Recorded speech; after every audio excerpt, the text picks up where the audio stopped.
नमस्कार, मेरा नाम डॉक्टर आमोद है। मैं एक पेन स्पेशलिस्ट हूँ और मैं दिल्ली में मैक्स हॉस्पिटल में पेन मैनेजमेंट डिपार्टमेंट के हेड की तरह काम करता हूँ। आज हम बात करेंगे फ्रोज़न शोल्डर के बारे में। हम बात करेंगे कि ये होता क्या है, ये किन कारणों से होता है, कंधे की बनावट के बारे में थोड़ा सा बात करेंगे और अंत में ट्रीटमेंट के क्या विकल्प हैं उनके बारे में बात करेंगे। हम ये वीडियो इसलिए बना रहे हैं क्योंकि ये काफ़ी कॉमन और डिसेबलिंग कंडीशन है और रोज़मर्रा के छोटे छोटे काम जैसे कि कपड़े बदलना, अपने बालों में कंघी करना, ये सब कामों को भी ये बहुत डिफ़िकल्ट बना देता है। ये वीडियो बनाने का पर्पस सिर्फ ये है कि आप अपनी कंडीशन को अच्छे से समझ पाएँ और इसके ट्रीटमेंट के लिए क्या क्या विकल्प हैं वो आपको पता हो, ताकि आप एम्पावर्ड हो राइट डिसीजन लेने के लिए। तो चलिए आगे चलते हैं और जानते हैं कि फ्रोज़न शोल्डर होता क्या है। फ्रोज़न शोल्डर को अगर हम सरल भाषा में समझें तो फ्रोज़न मतलब जमा हुआ,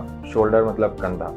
तो जैसा कि आप अंदाज़ा लगा सकते हैं, नाम से ही पता चलता है कि कंधे की मूवमेंट में काफ़ी परेशानी है। इसके अलावा कंधे में काफ़ी दर्द और स्टिफनेस भी रहता है। तो हो सकता है कि जब ये कंडीशन शुरू हो तो शुरू में सिर्फ कंधे में रात के समय या उस कंधे पे लेटने से दर्द आए, लेकिन जैसे जैसे ये कंडीशन आगे प्रोग्रेस करती है तो दर्द हर समय रहने लगता है और कंधे की मूवमेंट हर डायरेक्शन में अफेक्ट होने लगती है। देखा यह गया है कि ये परेशानी औरतों को, खास करके जो 40 से 60 साल के बीच की उम्र की हैं, उन लोगों को ये ज़्यादा परेशान करती है। और जैसे जैसे परेशानी डिफरेंट फेजेस से निकलती है तो किसी फेज़ में दर्द ज़्यादा परेशान करता है और किसी फेज़ में मूवमेंट की प्रॉब्लम ज़्यादा परेशान करती है। तो इसको मेडिकल भाषा में हम एडहेसिव कैप्सुलाइटिस भी कहते हैं।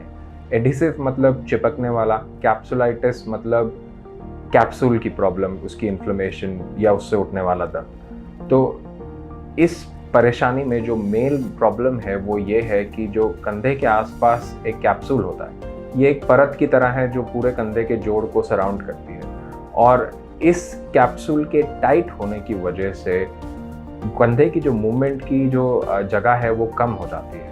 और नॉर्मली ये जो कैप्सूल होता है ये काफ़ी लूज़ होता है और जिसकी वजह से कंधा एक अच्छे तरीके से सारे डायरेक्शंस में मूव कर सकता है।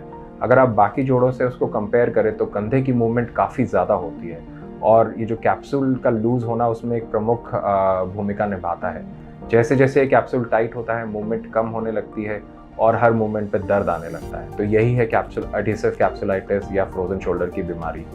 अब ये कैप्सूल टाइट होता क्यों है, इसके सही तरीके से हम कारण नहीं जान पाए हैं, लेकिन ये देखा गया है कि कुछ चीज़ों के साथ ये ज़्यादा एसोसिएटेड होता है। जैसे कि जिन लोगों को डायबिटीज़ हो, उनमें ये बीमारी 5 गुना ज़्यादा होने का संभावना रहती है। ऐसे ही जिन लोगों में एडहेसिव कैप्सुलाइटिस पाया जाता है, अगर उनके टेस्ट किए जाएँ तो उनमें से 1/3 लोगों को या डायबिटीज़ या प्री डायबिटीज़ की परेशानी होती है। ऐसे ही थायराइड प्रॉब्लम्स के साथ भी ये प्रॉब्लम ज़्यादा देखी गई है। उसके अलावा अगर किसी वजह से आपकी बाजू की मूवमेंट कम हो जाए, जैसे मान लीजिए कोई बाजू की हड्डी टूटी और उसकी वजह से एक कास्ट लगा दी गई, तो उसके बाद भी ऐसी प्रॉब्लम ज़्यादा आती हैं। या जैसे किसी को स्ट्रोक हुआ हो जिसकी वजह से वो एक साइड इस्तेमाल नहीं कर पा रहे हैं, उसके बाद भी कैप्सूल टाइट होता हुआ ज़्यादा देखा गया है। ऐसे ही जिन लोगों को पार्किंसनिज्म की बीमारी है, उनमें भी ये परेशानी ज़्यादा देखी जाती है। तो थोड़ा सा और हम इसके बारे में जानते हैं एक वीडियो क्लिप या एनिमेशन की मदद से। तो अगर हम चमड़ी हटा दें तो कंधे की बनावट ऐसे दिखती है और बहुत सारी मांसपेशियां होती हैं। उनको हटाने के बाद कंधे का जोड़ दिखाई देता है, जिसमें प्रमुखतः बाजू से आने वाली हड्डी और पीछे से एक आने वाली हड्डी जिसे हम स्कैपुला कहते हैं, उन दोनों के जोड़ से जुड़ने से बनता है। और इस जोड़ के ऊपर, जैसा कि मैंने आपको पहले भी बताया, पूरा कैप्सूल है जो उसको आगे से भी सराउंड कर रहा है और पीछे से भी सराउंड कर रहा है। तो आप समझ सकते हैं कि अगर ये कैप्सूल टाइट हो जाए, जो कि नॉर्मली काफ़ी लूज़ होता है, अगर ये टाइट हो जाए तो जो बाजू की हड्डी है और जोड़ के अंदर जो मूवमेंट है वो लिमिट हो जाती है और उसी की वजह से ये जो दर्द आता है और जो मूवमेंट प्रॉब्लम आता है वो आती है। और अगर मैं आपको मांसपेशियां दिखाऊं तो आगे की तरफ भी है मांसपेशियां कंधे के और पीछे की तरफ भी है। इन सबको हम मिला जुला करके रोटेटर कफ कहते हैं और ये जॉइंट को एक तरीके से स्टेबिलिटी देती है। और अगर इनमें प्रॉब्लम हो, जैसे कि कोई टेयर हो, तो उनके भी जो सिम्टम्स हैं कभी कभी वो थोड़े थोड़े फ्रोजन शोल्डर की तरह हो सकते हैं। इसीलिए इनको डिफरेंशिएट करना ज़रूरी है और जो ट्रीटमेंट है उसमें थोड़ा सा इससे फ़र्क आ जाता है। फ्रोजन शोल्डर का डायग्नोसिस जनरली क्लिनिक में आपकी हिस्ट्री और एग्जामिनेशन फाइंडिंग्स को मिला जुला करके बनाया जा सकता है। एक और चीज़ जो इसमें मदद कर सकती है वो अल्ट्रासाउंड स्कैन, क्योंकि ये आराम से क्लिनिक में ही किया जा सकता है और इससे ना सिर्फ डायग्नोसिस कंफर्म करने में मदद मिलती है, बल्कि और कंडीशंस जो फ्रोजन शोल्डर की तरह प्रेजेंट कर सकती हैं उनसे डिफरेंशिएट करने में भी आसानी होती है। जैसे कि अगर कंधे के आसपास किसी मांसपेशी में यानी कि मसल में टेयर है, वो आइडेंटिफाई किया जा सकता है। कोई बर्सा की प्रॉब्लम है, वो आइडेंटिफाई किया जा सकता है। तो ये कंडीशंस फ्रोजन शोल्डर की तरह प्रेजेंट करती हैं और इनको डिफरेंशिएट करने से उनका ट्रीटमेंट थोड़ा अलग हो जाता है, इसीलिए इनको आइडेंटिफाई करना ज़रूरी है। इसके अलावा बहुत बार फ्रोजन शोल्डर में हम MRI स्कैन, चाहे वो कंधे का हो या गर्दन का हो, रिक्वेस्ट करते हैं। ब्लड टेस्ट रिक्वेस्ट करते हैं थायराइड या डायबिटीज़ को रूल आउट करने के लिए।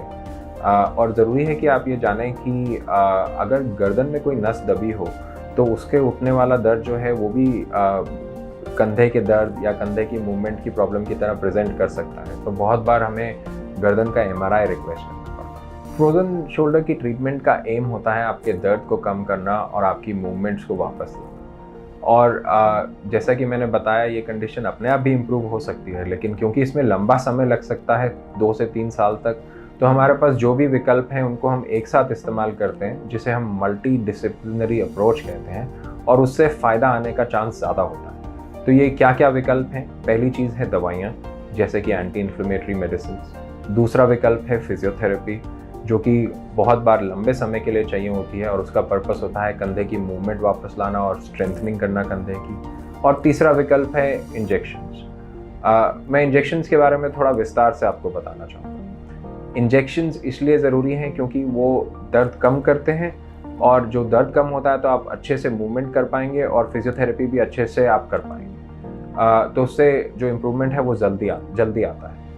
और इंजेक्शंस जो हम करते हैं वो 2 प्रकार के हैं। पहला, कंधे के जोड़ का इंजेक्शन। इससे जैसा मैंने बताया, दर्द और मूवमेंट दोनों में आराम आ सकता है। दूसरा जो इंजेक्शन हम करते हैं उसे हम हाइड्रोडिस्टेंशन या हाइड्रोडाइलेटेशन कहते हैं।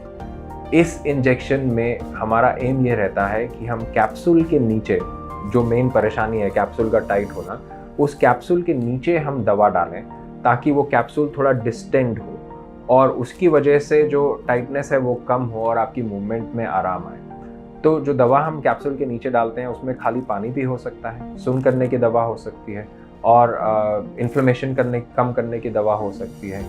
और रिसर्च ने हमें यह बताया है कि दोनों प्रकार के इंजेक्शंस को अगर फिजियोथेरेपी के साथ जोड़ा जाए तो जो इम्प्रूवमेंट आती है वो सबसे ज़्यादा आती है। ये जो हाइड्रोडिस्टेंशन या कैप्सूल के नीचे जो इंजेक्शन डाला जाता है, इसके लिए ज़रूरी है कि हमें अल्ट्रासाउंड को इस्तेमाल करके डाला जाए। अल्ट्रासाउंड को इस्तेमाल करने से हम कैप्सूल को अच्छे से आइडेंटिफाई कर सकते हैं। उसके नीचे दवा डालते हैं जब हम, तो कैप्सूल को उठता हुआ और स्ट्रेच होता हुआ देख सकते हैं।